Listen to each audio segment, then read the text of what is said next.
bàbá ọ̀kan lára nǹkan tí ó jẹ́ ìṣòro fún àwọn obìnrin láti bímọ léni jù òun náà ń pè ní fallopian blockage, ìyẹn ọ̀nà tóóró tí àtọ̀ máa ń gbà lọ síbi tí àpàlà ti jókòó àbí tápàlà ti parí tí tápàlà àdọ́mọ tí olóyìnbó ń pè ní fallopian tube.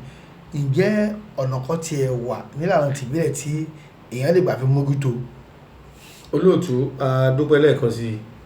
Ọlọ́run ò ní fi wá sílẹ̀ àjíǹde ara owó mọ jẹ́.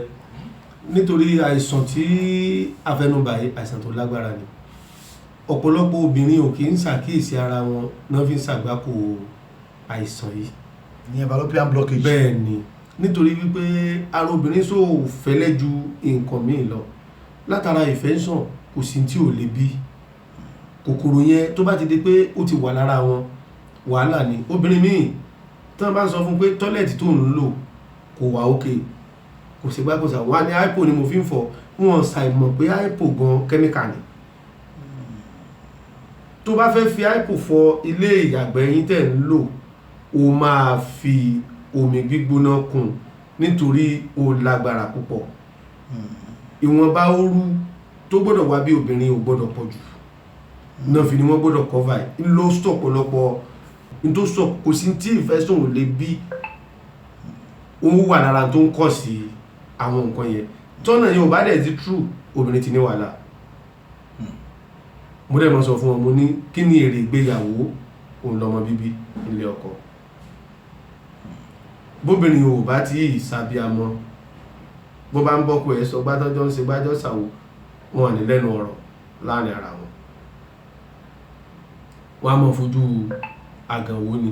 Bó ṣe wà fóbìnrin ló wà fọ́kùnrin o. Tóbìnrin là ń sọ yìí o. Tóbìnrin là ń sọ yìí.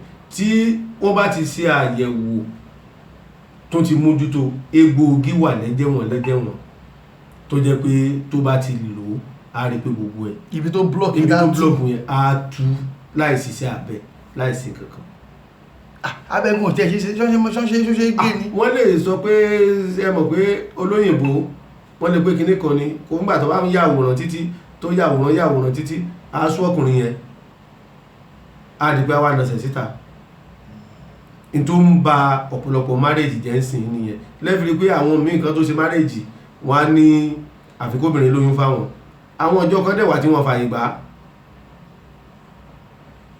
ọ̀tọ̀ níbẹ̀ yẹn náà. Àmọ́ lórí àìsàn yìí ìtọ́jú wà fún nílànà tìbílẹ̀ tó lè máa dúpẹ́ fún Ọlọ́run. Ọ̀rọ̀ mi ò jù.